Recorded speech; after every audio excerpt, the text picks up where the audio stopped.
Hey folks, today we're going to bring you an episode on venerable Venice, the great city-state of its time. But before that, let's take a look at the background of Venice.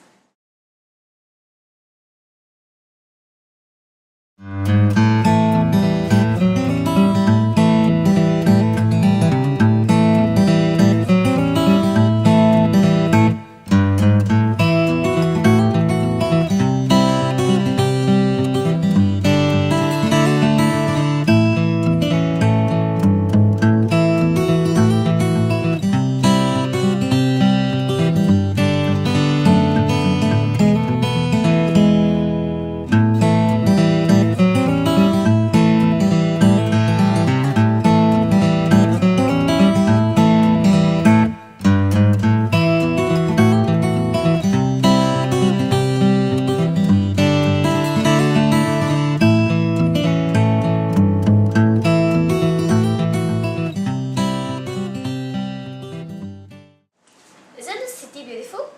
Through a series of undisclosed means, we have brought you living ancient characters. Our first guest being the monarch of Venice, Doge Antonio Venier. Doge Venier, welcome to our show. It's our utmost pleasure to have you here with us today. Certainly, it's my pleasure to be here today as well. Alright, Doge Venier, the rise of Venice in the 9th to 15th century is definitely phenomenal and much discussed about even till today. We are greatly enthralled by how small a city-state like Venice can emerge to such eminence. Would you like to tell us more about that? Absolutely, I would like to say that the reforms that took place within our government were instrumental in the success of Venice. Large reforms in the government were implemented during the 12th century.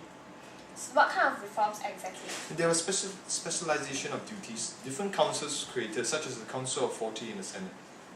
Also, there were effective checks on the power of the Doge to prevent nepotism or attempts to become too powerful. So have you yourself experienced those checks? Yes, and they were very strict. The Council of 10 left no room for mistakes. So how did this contribute to Venice's rise? With these reforms, political stability and advancement could be achieved. The government was also more efficient due to the specialization of duties, which allowed the leaders to better concentrate their respective affairs and also gave time to perform frequent checks on doges to prevent corruptive practices. Thus, such political advancement allowed Venice to rise. Thank you for your input, Doge Venier. It is very helpful. We've come to the end of part 1 of Venerable Venice. We're going for a short commercial break. Remember to tune back to Recovery Channel. Our next guest is one of the most brilliant explorers of all time, Marco Polo. Welcome, Marco. Many of us here are curious. How did you explore and venture dangerous routes that have never been sailed before? For example, the Venetian fleets, which were designed specifically to meet our needs, made it possible to sail in the winter. So we actually traveled leagues of sea and discovered new islands which we then conquered. Well, I've heard that Venice had a good geographical location. Was this important? Yes, it was certainly important, as we were strategically located at the northern tip of the Adriatic Sea. So actually many countries rely on us for goods from the east, like spices from India. So we actually sold these goods at a very high price in order to reap greater profits. So advancement in transport has actually allowed trade to increase, inducing in the economic advancement that contributed to Venice's rise. Thank you for sharing your experiences, Marco. It was a pleasure. You're welcome. But as we all know, good things never last long. When we return, we will bring you the factors that led to the end of this magnificent city-state's golden age. Thank you. Welcome to Giovanni Pissarro.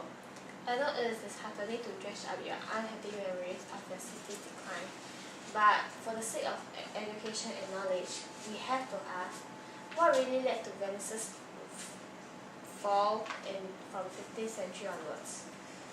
I remember when my grandfather used to tell me tales of how his grandfather worked hard to outrival Genoa and dominate the maritime trade in the seas that surrounded Europe. And for a while, everyone was getting on alright and the city was prospering. And just when we thought we had already monopolized trade within the trade region, the Ottoman Empire started to expand and set their sights on our trade regions. And we fought, but the fighting didn't last very long. Our army was an end to death, which was a giant, but we kept on trying to fight. we kept trying to protect what our ancestors had worked hard to achieve. And so we put everything we had to keep up in the battle. And before we knew it, many men were lost to the wars and resources were dwindling. I'm sorry to hear that. It's okay. In my time as Doge, I would also never forget the League of Cambrai. How our fellow neighbours, Spain, Hungary and France, had come together under negative cohesion of their jealousy towards our prosperity. I felt betrayed upon hearing the formation of the League. How could they? Do you know what the objectives of the League were? They were supposed to tear down and divide our territories within themselves. They even created a military alliance for themselves. I suppose one could say that we should feel honoured that the rest of the larger states felt so threatened by our little city-state that they resorted to such petty measures. But the uncivilized methods worked. We were fighting even more wars. Wars that were unlikely to win, and war after war. We kept fighting and fighting, because everyone wanted a piece of something that was ours. And our little city-state couldn't keep fighting so many wars, so we had to buy more mercenaries to fight for us. So money went more often than it came. What with us spending so much on fighting and the disruption of trade greatly decreased our city income. Thank you, Doge Giovanni Pissarro, for your sharing. Now let's invite a noble to join us. So, Mr. Pablo, as a noble within the ranks of the government, what is your take on how the government is the major contributing factor to the fall of Venice? Well, I recall the dark times where capable nobles were falling like dominoes. This was especially so when the plague struck us around the 1700s. I saw so many brilliant nobles who were close friends of mine taken away by the disease. After that, my sisters and cousins were married off to other relatives of mine. Incest was commonly practiced by nobles to keep wealth within us. There was no choice. We could not stand being families with the common folk. Families of nobles were shrinking as each day went by. Our government was very small as compared to the past. When I was in office, I knew that the old system of rotation of duties in the government was really very inefficient. The rotation of duties only caused competent leaders to be replaced by inexperienced ones after one term of office. I tried to feed back to the officials above me, but they were too busy trying to sell their votes off to be bothered. Why?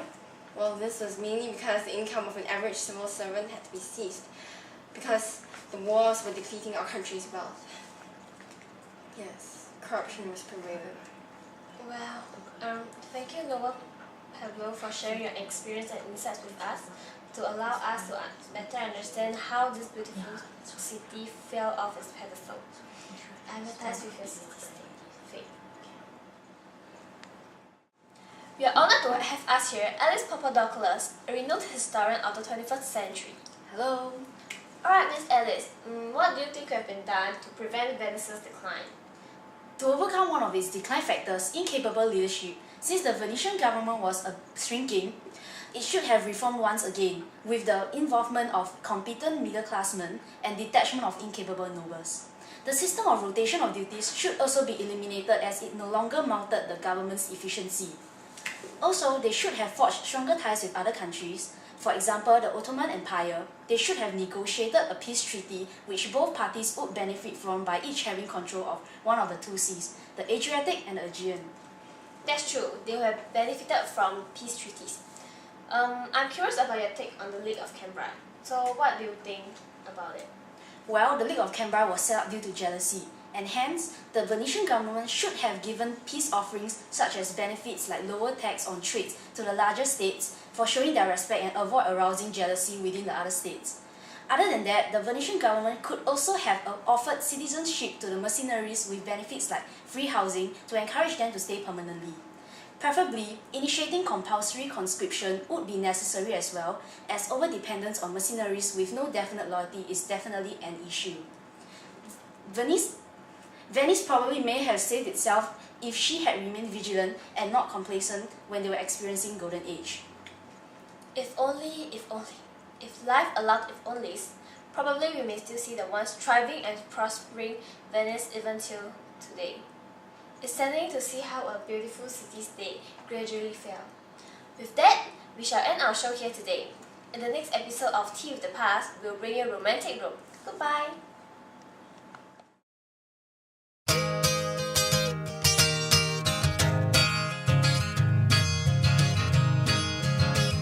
I'm looking through you. Where did you go? I thought I knew you. What did I know? This show is proudly sponsored by Burger Queen. It can't get any worse than this. Da-da-da-dum.